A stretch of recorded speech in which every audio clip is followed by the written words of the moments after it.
To welcome Andy Lauren of All Care IT, one of the experts in cybersecurity.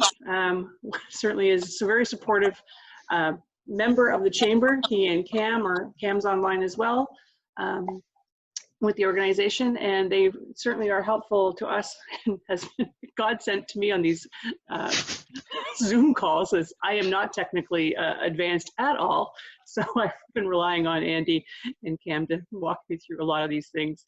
So I'm just going to leave it in Andy's hands. He has taken over my screen. So, and as Andy has said, please ask questions throughout the presentation. Let's keep it interactive. Don't be shy. Yeah, exactly. So good morning, everyone. Hand it over. Thank you. So today's topic, we're going to be talking about cybersecurity and what you need to know specific to a lot of what we're dealing with right now with COVID-19. So this is a rhetorical question, but just think about this as we're going through the presentation. So have you ever experienced a cyber criminal attack in your organization? So many would answer yes, or no, not yet, or unsure. And as you'll see throughout the presentation, maybe that unsure is a really good way of thinking about it, because perhaps you have and you just don't even know it yet. So when we talk about risk, what really is risk? Well, risk is really all three of these things multiplied times each other. So it's the threats that are out there, and then the vulnerabilities. So the threats are the who and the why. The vulnerabilities are the when, where, how, what. And then, of course, there's the impact, which is the consequences. What happens if? And so, you know, what happens if you do get a compromise? How will that affect your brand reputation? And so risk is a multiplying of all three of these factors together. So 2 years ago, Warren Buffett was cited as saying that cyber is the uncharted territory. It's going to get worse, not better. He actually was talking about how this was the #1 issue facing humanity. And this is a man that is used to looking at different risks within business. He owns many, many different corporations, very much into the insurance space.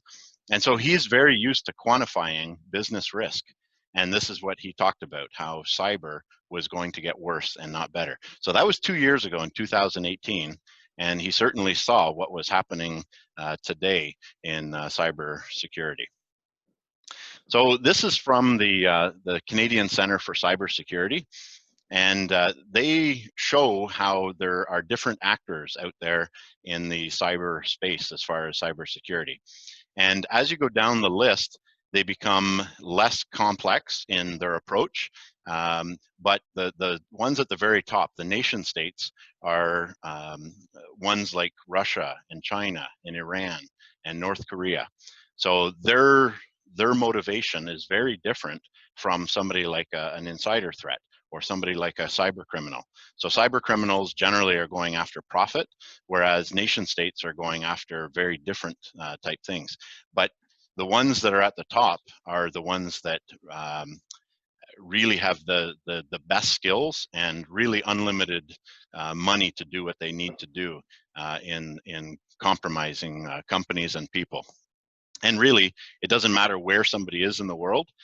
They can affect any company, any person here in Canada, because of course the way that the internet works, you don't have to be local to anybody. So what really are the business drivers? Well, anything to do with technology has really expanded over the last 5-10 years. Corporate has expanded, so all of these different companies are getting bigger and bigger, of course, and so they're becoming more and more of a target. The rise of mobility. So 10-15 years ago, you barely saw anybody with a mobile phone. Now everybody's got at least one, and so mobile has really taken off. And then the use of cloud, again, that has really taken off over the last few years. And so there's all these rich targets. And specific with what's happening with COVID-19, Let's take, for example, a company that has 4 locations. So if we're taking care of a company that has 4 locations, that's 4 individual networks that we have to take care of. And let's say there's 20 people working at each of the locations. Well, now that those 20 have are working from home, now there's 80 people, and so there are 80 different networks that we now have to take care of. And so that risk is much higher. I'm just going to mute. There we go. That risk is much, much higher, and all of those different networks that are very porous. The home networks are very difficult to take care of in comparison to a corporate network. So the threats that we're going to talk about today, sort of an agenda, is these 4 key threats. So we're going to look at malware, and then a subset of malware, which is ransomware. That's what you hear all the time in the news. And then we're going to look at phishing, and then we're going to look at a subset of phishing, BEC, or business email compromise. So malware is just a way of describing malicious software. So ransomware is one of those types of malicious software, but there's lots of other ones. Keyloggers are another one.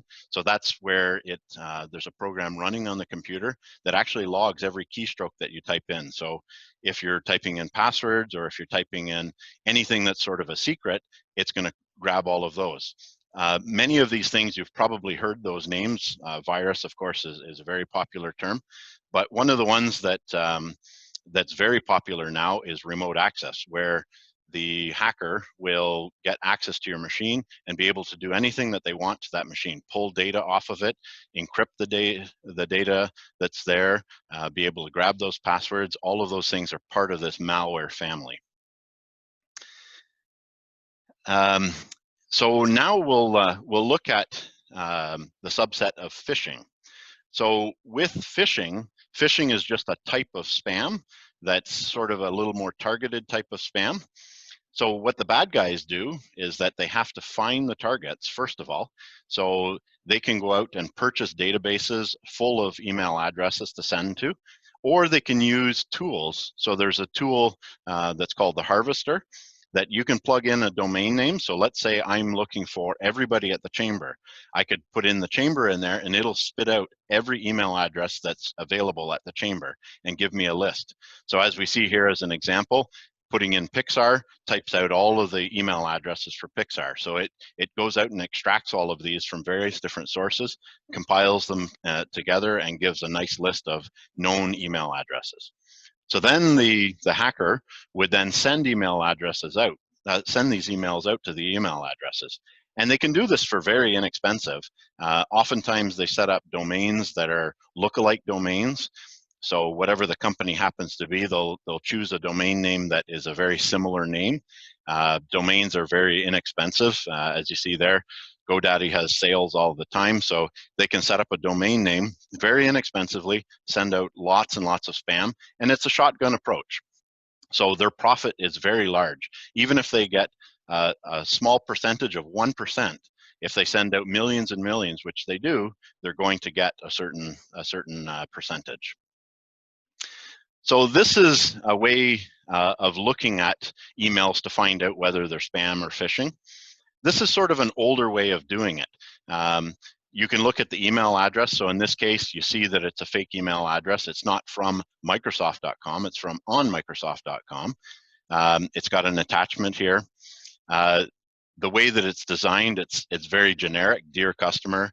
It has a very good sense of urgency. The grammar is poor.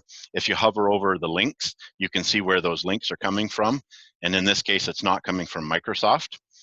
However, this is sort of the old way that phishing works, because nowadays they're getting much more specific and a lot more professional in the way that the phishing emails come out. So here's an example of somebody going after eBay, sending out a phishing email from eBay. And then if you look at these, they both look exactly the same. So the cyber criminal has done a very good job of designing the page to look exactly like eBay. So it's not unless you look up at the address bar that you would know which one happens to be the real eBay. So in this case, this one is something/ebay.com. But unless you're looking, you may miss that. Here's another example, facebook.com. So again, looking at that very quickly, you wouldn't be able to tell which is the real one. So the old way of looking at phishing, where you see little spelling mistakes, or those things are sort of a thing of the past. You still see it sometimes, but they're getting very, very good at their craft. Now here's another example of a phishing email that came in, and if somebody clicked the link, it would bring them onto the website to log into their Office 365 account.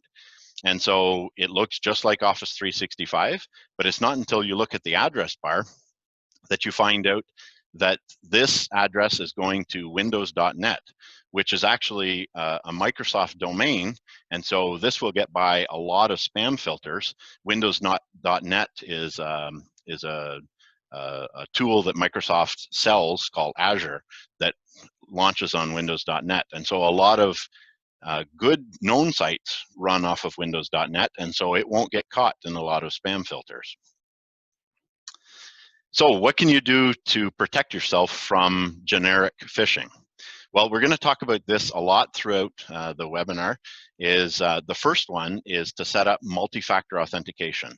So what multi-factor authentication is you have your email address and you have a password, but you need another factor. So setting up a multi-factor authentication is where you get a 6-digit code that changes every 30 or 60 seconds. And so even if for some reason the bad guy is able to get your password, this multi-factor authentication number changes every 30 to 60 seconds. And so it's a program that you set up on your phone, and when you log into these accounts, you put in that second factor as well. To go along with that is the number 2, having very good passwords. So typically what happens, what we see, is that people will use a similar password on all of the sites that they use. And so if any one of those sites gets compromised, then the cyber attacker has access to all of those passwords, and they're able to pivot and get into each and every one of those accounts. So there are a lot of different password safes available out there, password vaults. We use one called MyGlue that we offer to our clients, but there's other really good ones like LastPass or Dashlane or 1Password. So any one of these are really good to use and much better than putting it on a sticky note and putting it under your keyboard. A third way to help protect yourself from phishing is to use the tools that the bad guys use and make sure that you're protecting each one of these. So that tool, the Harvester, if you knew that you had 10 email addresses, and on each of those 10 email addresses, you made sure that they had nice, complex, long passwords, unique passwords for each individual. But then if you ran a tool like the Harvester, or you looked at Have I Been Pwned, and it said you actually have 12 email addresses, then you may see, oh, there's 2 or 3 other ones I didn't even know that I had. And so you want to make sure that you're securing those ones, because if any one of those accounts gets compromised, then it can harm your business. That's the thing with the attackers, is that they have to only be right once. You have to be constantly vigilant to make sure that you're safe and secure. Going along with that, when we're finished this, we do offer dark web scans, and if anybody wants to avail themselves to see if any of their passwords are out on the dark web, if you send us an email, we'll look up your domain for free, and we'll let you know of any of the passwords that are compromised already out on the dark web. So we'll talk about that later. A fourth way to protect yourself from phishing is to use the tools that are available. So if you're using Office 365 or G Suite, any of those tools, you want to make sure that your spam settings are set correctly and your phishing, anti-phishing settings are set correctly. You also want to employ some of the other tools and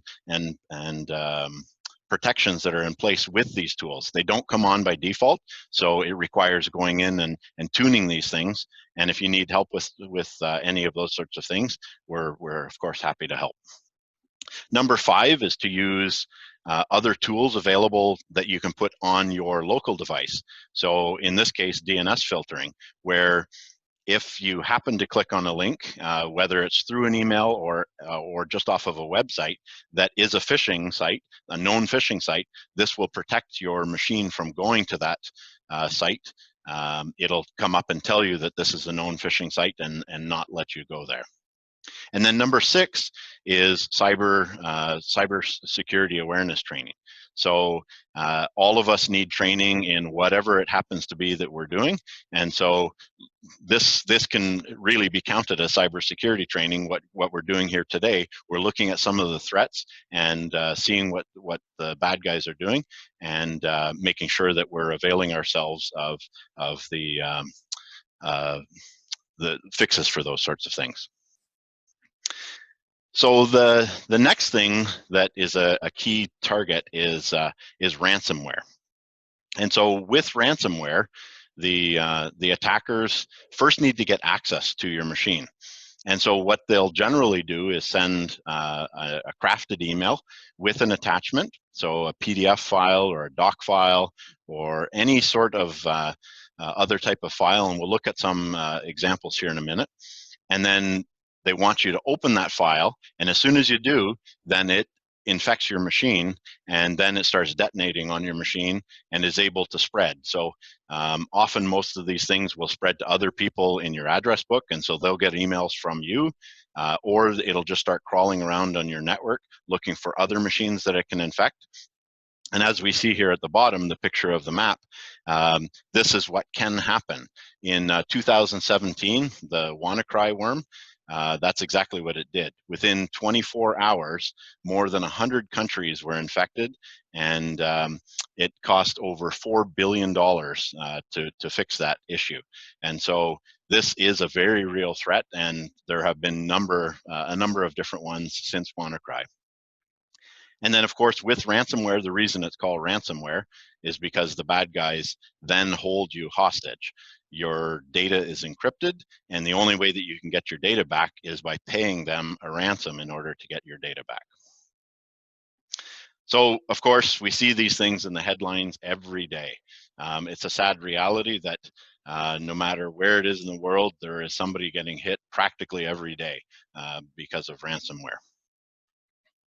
And the reason that there's so much of it is because it's very easy for lots of different people to get into this game.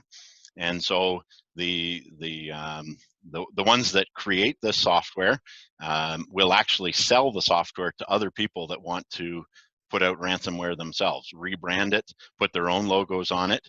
So there are developers that will create this, and then they're looking for other criminals to send it out to look for email addresses and harvest it, and then collect the Bitcoin and do all of those sorts of things. So they're able to sell this software as a service. And so this is what an underground web forum looks like, where somebody is selling access to machines. So this is where a criminal has already gotten access to machines. So in this case, Windows 7 and Windows Server machines, they have full access to the machine. They don't want to deploy the ransomware themselves. And so they're selling access to that machine to somebody else so that they can go ahead and put ransomware or do whatever it is that they want to do on the machine. Here's another screenshot of an underground shop where somebody is selling access to their ransomware. And if you notice, these things are starting to look pretty professional in the way that they work. The bad guys are doing a very good job. It almost reminds me of what you know, like a QuickBooks or that sort of thing is looking. They're doing fantastic with the look and feel of their software.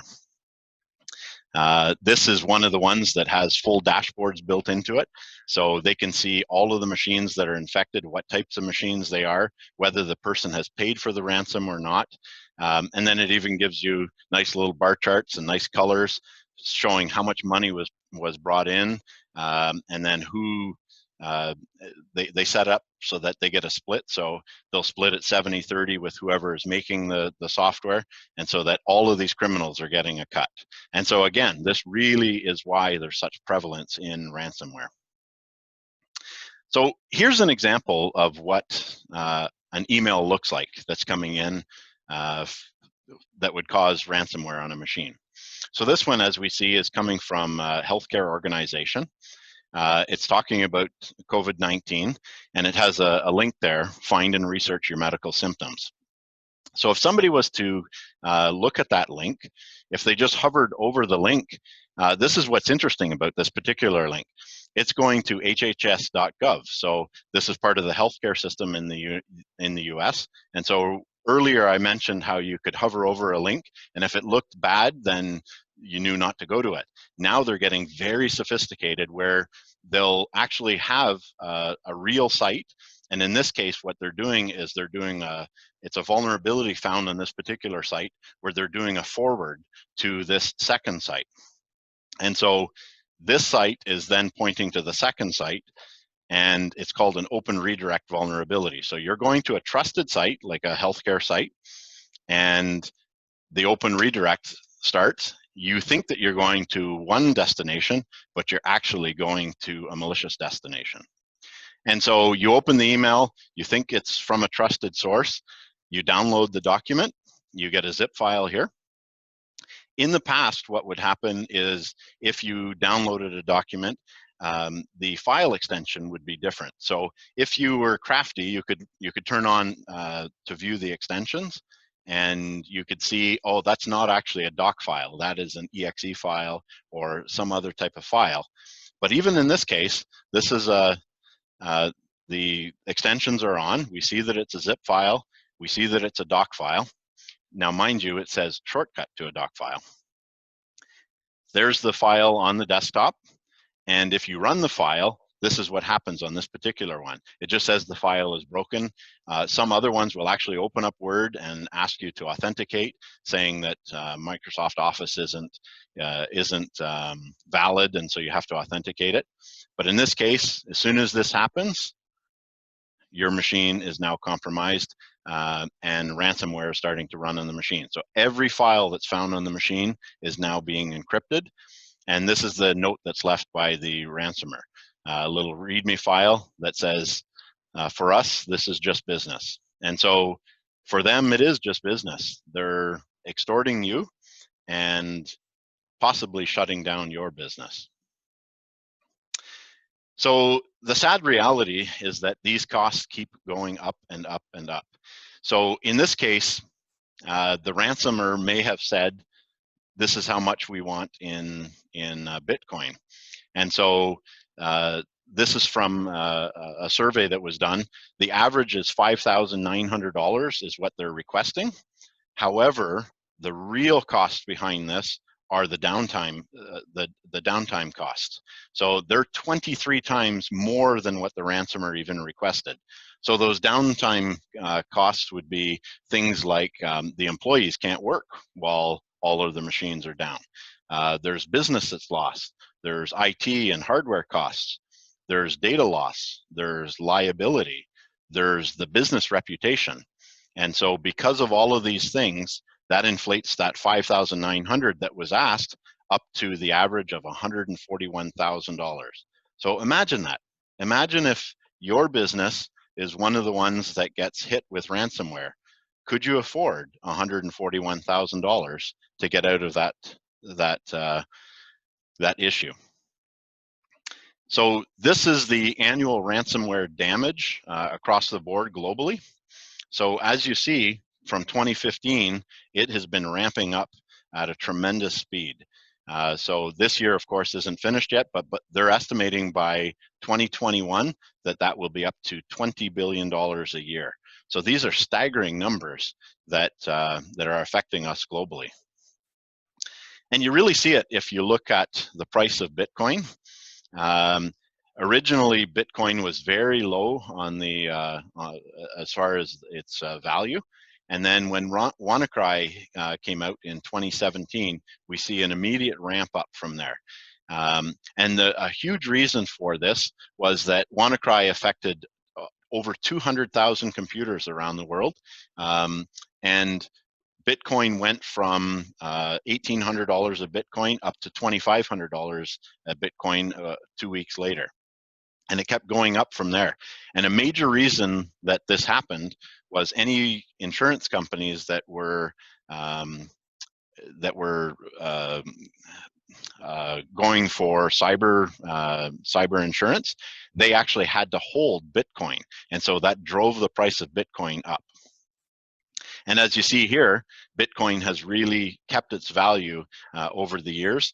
And every time that there was a major cyber attack, back in 2019, this is where Baltimore was hit, it ramped up in price. Florida was then hit in June, and again, the price went up.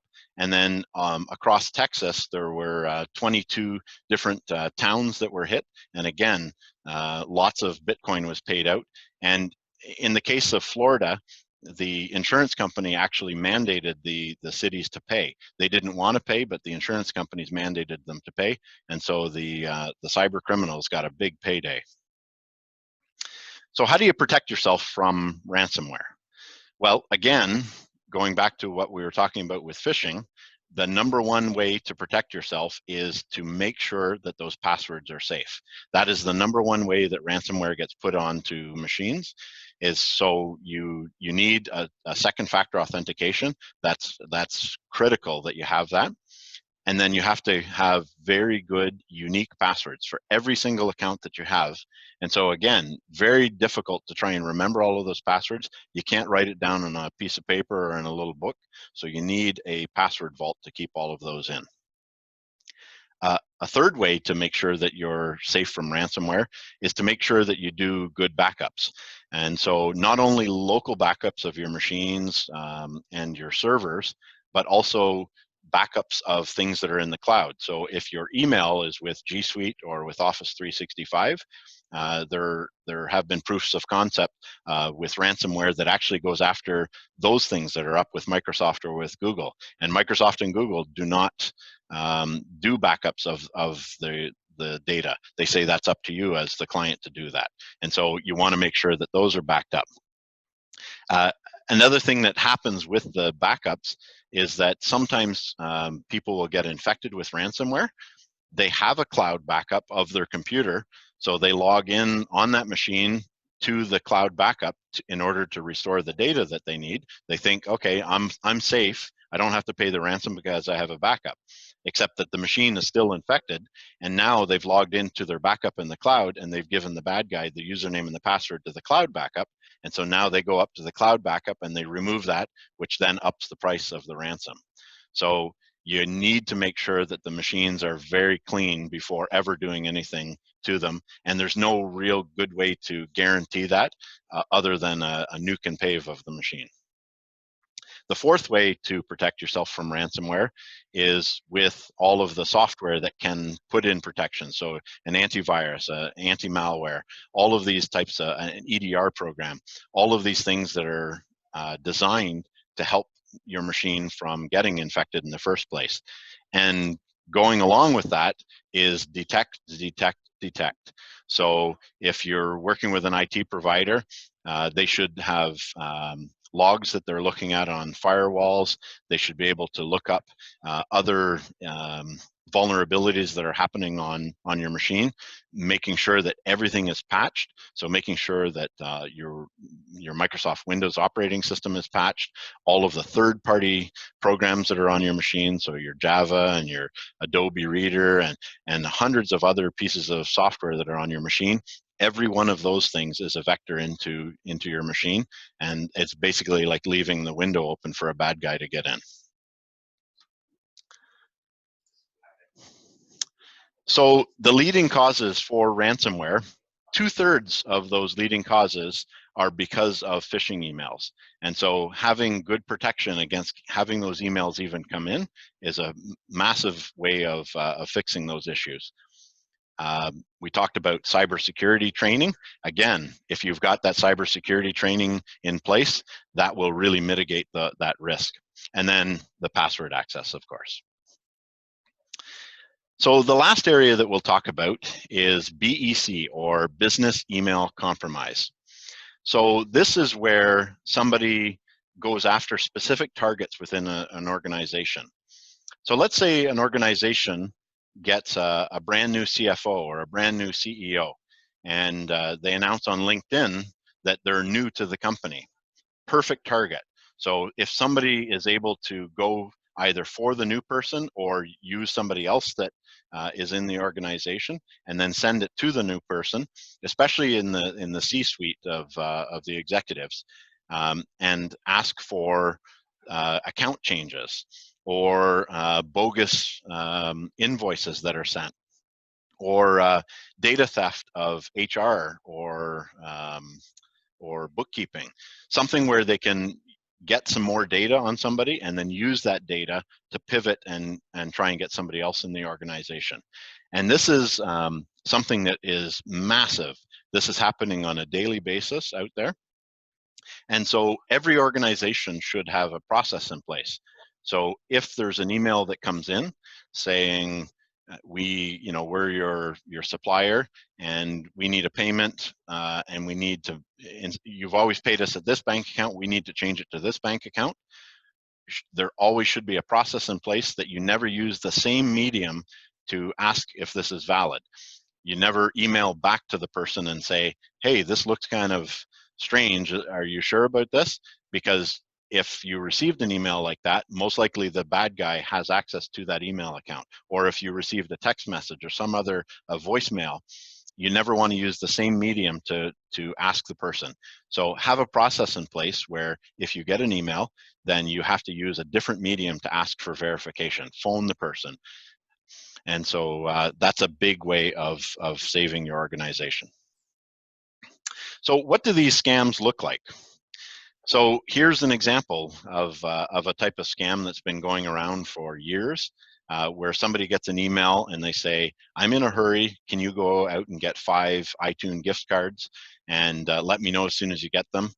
And so the person goes out and does it, and then they want to have pictures taken of the cards. And once they do that, it's too late. You can't get that money back. Here's another example. So perhaps this John Carpenter is the CEO of the company, and again, asking very quickly, can you go out and get some gift cards? I need these within an hour for a particular reason. And so these are the types of BEC scams that are out there and have been for years. Maybe you heard in the news back in a few months ago, Barbara Corcoran was from Shark Tank was in the news. So she had her accountant received an email for something that they were expecting, some renovations, and so somebody knew about those renovations taking place and happened to send an email showing those things before the official one came in. And so the accountant dutifully went ahead and paid almost $400,000. Now, luckily in this case, because of Barbara's notoriety, the bank was able to stop that and get most of her money back. But these things happen all the time. The city of Burlington last year paid out $503,000 to one of these types of wire transfer frauds and didn't get the money back. Here's a couple of other examples, very timely examples. This one pretending to be from the CDC, but because of the whole COVID-19 pandemic, there's lots of emails going out looking like something else. And so again, either a link that's in there or an attachment that will trick you into doing something or infect your machine. Here's another example. This one is mimicking internal HR. So saying something like, our office plans have changed or work hours have changed, any of these sorts of things, and then has an attachment on it. And most of us have probably heard over the last several weeks all of the different issues that Zoom has had, where even within Zoom, somebody could join a Zoom meeting and put in a link and then drop out of the meeting. And if you click the link, it would steal passwords off of your computer and send them out to a bad guy. So all of these different ways of putting attachments are very unsafe. So in this case, if somebody clicked that attachment, it would bring them to this site looking for the credentials to get into their email and further compromise the company. And it's not just with email that this happens. Here's a recent example of one that was sent through a text message. And so again, if somebody clicked the link, it would then ask them for more information. And this is very timely. This was asking about personal protective equipment. And so lots of people are needing these things. And so they quickly would go on to something like that, provide credit card information, and that data would be stolen. So what type of industries are the most affected industries? Well, really, it's everybody. It's across the board. If the bad guys can go after anybody with money, that's what they will do. But the stats show that construction and manufacturing are the #1 targets, followed by healthcare, then professional services, and then finance and insurance. So if you're in any one of these areas, you're the biggest targets, but really it affects every single company out there. And this was just an article I read a couple of days ago, how Google is seeing state-sponsored hackers really ramping things up during this particular time period. So at the very beginning, we talked about state-sponsored attackers, and they're really seeing that. So more than 12 different government-backed groups are specifically going after the healthcare and pharmaceutical industries. And so the major parts of those 12 backed groups are Russia, China, Iran, and North Korea. And they're the ones that are really some of the best in the world. So what kind of help is available out there? The Canadian government has a fantastic website. The web link is at the top. And of course, any of this information we can send out to you afterwards. But this is a fantastic site to go to see some of the things that you can do to help yourself on the cybersecurity front. They have all kinds of different tips and tools. So you can sign up for cybersecurity tips for helping you to work remotely. There are various different guides for different sized businesses and how you can set up your cybersecurity posture. They have baseline tools that you can help set up. And of course, if you need help with any of this, you can reach out to us or another IT provider with this sort of thing. And then they even have alerts on various different vulnerabilities that are found.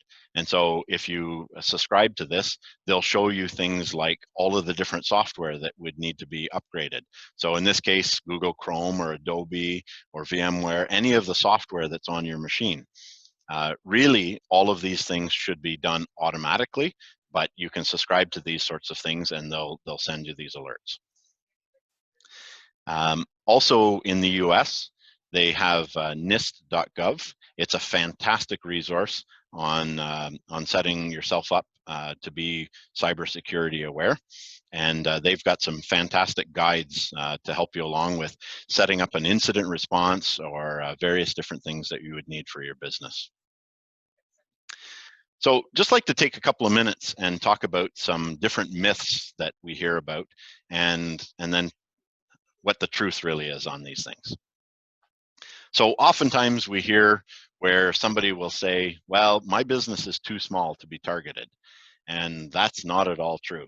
Small businesses made up over half of the victims that were hacked last year. So small business is a very rich target for these guys. Another myth is that, well, as long as I've got a really strong password, that's enough. So I have this one password, it's really long, I use it everywhere. That is absolutely not the case, because as soon as one site gets hacked with that long password, then all of the other sites that use that password are available for that cyber attacker. So every site should have a unique, strong password and should have two-factor authentication. And then another thing that should be added is that there should be monitoring on your email addresses to make sure that you're staying safe if any of these passwords get compromised.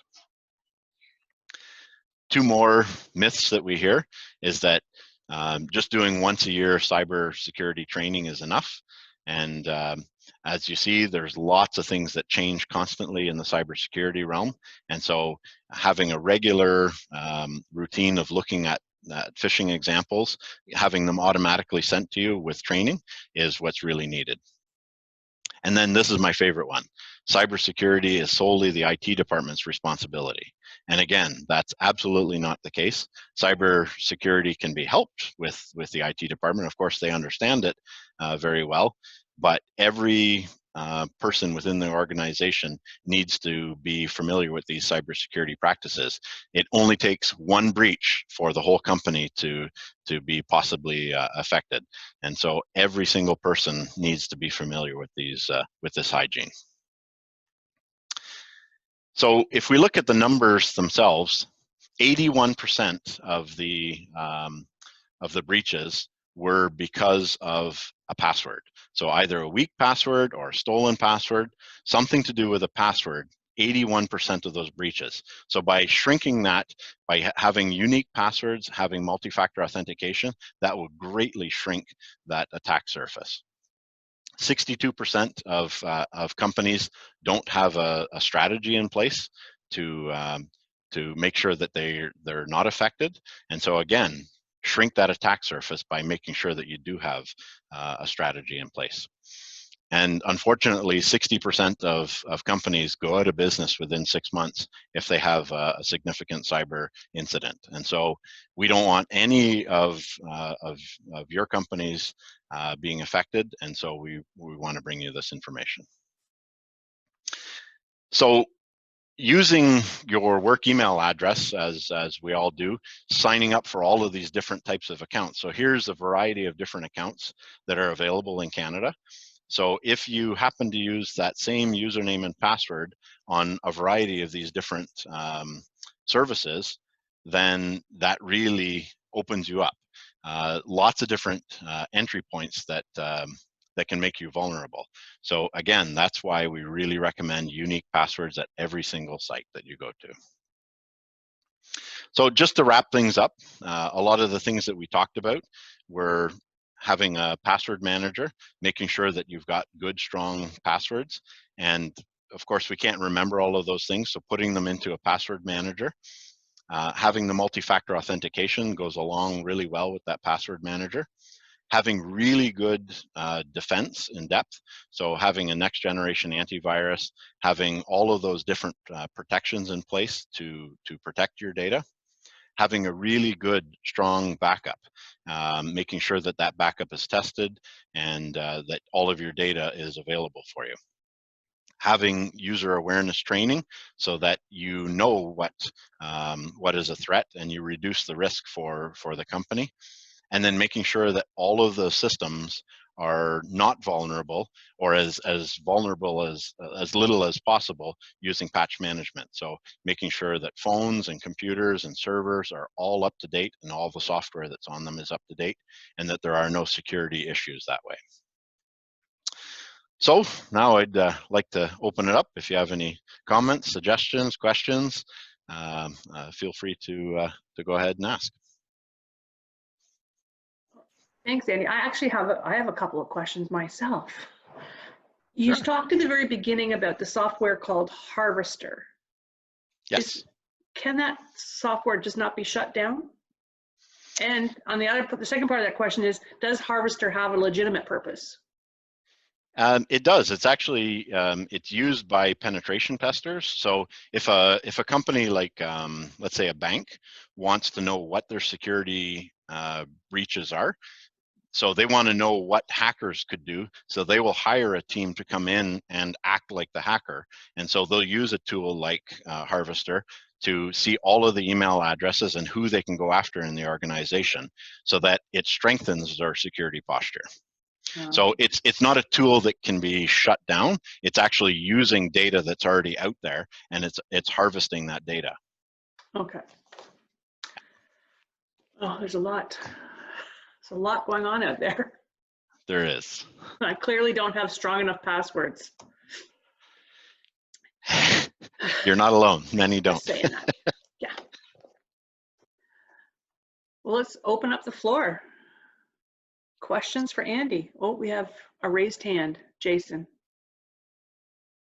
Just want to comment the factor that, yeah, I have seen the redirection actually occurring firsthand on a number of our customers' websites. We do a shared hosting solution, in which case, if one user becomes compromised, essentially they can get into other accounts and they can start chaining down the line all the way through the entire server until they can actually start making a profit off of whatever they can get access to. A lot of times we've seen this through cross-script vulnerabilities. We've seen it through injection of code. We've seen it through brute force of access to customers' profiles. And it was only a couple of years ago where we actually put the Immunify 360 on our servers to be able to prevent such accesses. So of course it's a machine learning software to be able to watch and monitor all these extra things that are going on across the world, just to make sure that we aren't facing those vulnerabilities again. But definitely is a major issue. So of course, I took a look at our number while you were actually looking at that, and just over the last 24 hours, for instance, our servers have been attacked 774 times from various locations across the world, including 756 of those being brute force attacks. So essentially, you know, it's very important not just to look at just what your computer is doing, but it's also very helpful to make sure that your systems and whatever you're connected to, be it your website, be it your email services, wherever the case is secure as well. Absolutely. Every different surface is available for attacking. So the bad guys will go after whatever they can to try and pivot to get into the crown jewels if they can get at those. So there's a principle in cybersecurity of least privilege, and so if somebody doesn't need access to something, like even a CEO of a company, if they don't normally go into the accounting software, then they shouldn't have access to the accounting software, because that is a way of, if somebody goes after them, then they can get at everything that one person has access to. Andy, there's a question on the chat room. Oh, sorry. What are your thoughts on saving passwords on phones, etc., if there is a two-step authentication to gain access? So I guess it depends on what software is doing that. Google Chrome has both Chrome and Firefox have a way of saving passwords for you, and they try and be helpful about it. But it's very easy to pull all of those passwords out. There's a variety of different tools, including the tools that we use. If we're migrating somebody from their old computer to their new computer, we can just suck up all of the old passwords and put them onto the new one. And so the bad guys can use those sorts of tools as well and pull all of the passwords down. So you want to really use an actual password safe, not just something that's built into the browser.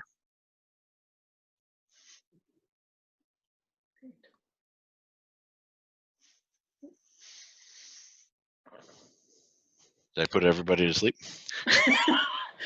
No, I think I'm just in a bit of shock, because we know I'm not a technical person, but holy, there's lots going on that needs to be taken care of. So I know for sure I am going to have you take a look at our web site, the black, can't remember what term you called it, the black market. I want to say the black market, but I know that's not right.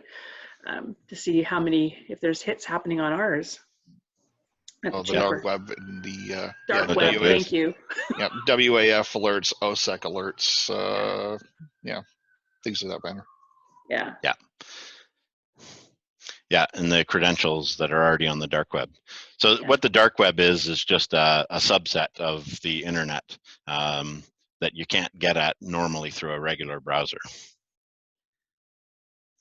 Just all those bad people.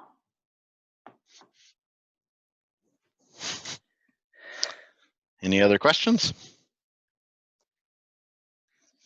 If there's no more questions, I want us to say thank Andy and everyone at All Care IT. I know Cam's on the line. I think Laura's on the line too, I think. Just She is, yeah. She is. I am. Hi there. Hello. Thank you to All Care IT for taking a lot of time to pull this together for us and to present to the chamber members here and in Napanee. I know we have some Napanee membership on the line as well. So again, thank you for that. And all I can say from my experience working with the team at All Care, they certainly are very passionate about their work and very supportive of the chamber, and I know we appreciate that greatly. So I wouldn't hesitate to have them take a look at your dark web issues. Our pleasure. Yeah, so if anybody wants a copy of the slide deck or wants us to do a free dark web scan for them, just email me. My contact information is there up on the screen.